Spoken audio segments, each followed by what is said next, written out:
আসসালামু আলাইকুম। কাকা কেমন আছেন? আছেন কেমন? ভালো। কি শাক চাচা?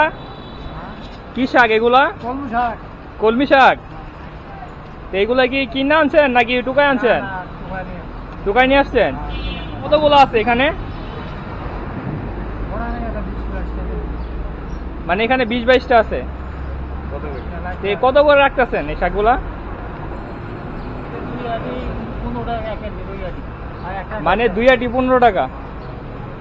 যদি কাকা আমি আজকে সবগুলা নিয়ে নিই তাহলে গুণা দেন তো কতগুলো আছে দেখেন একটু।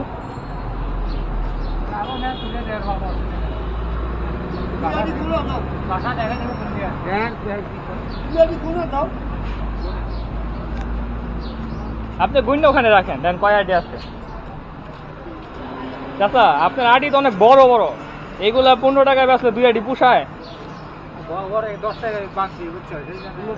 ও আচ্ছা আচ্ছা।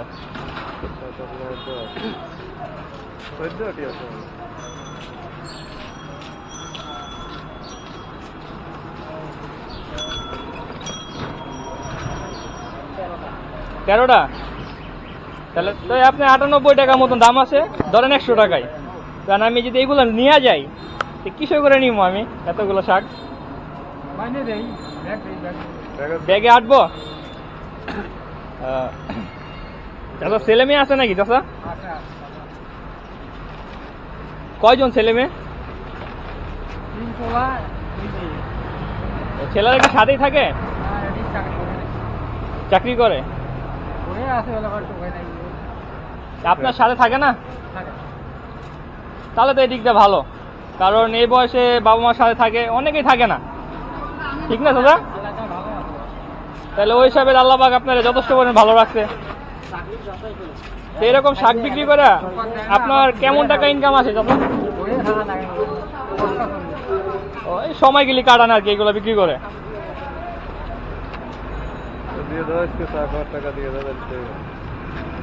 চাচা একটু রাখেন, একটু ভরেন না।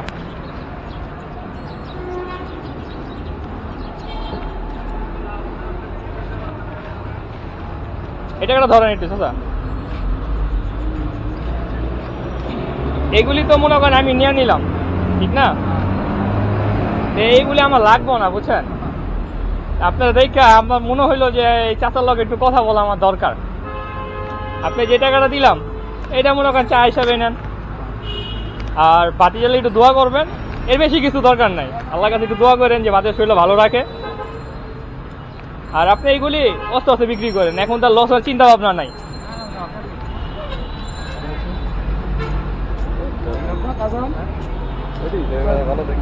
চাচা ভালো থাকেন, আসি। আসসালামু আলাইকুম।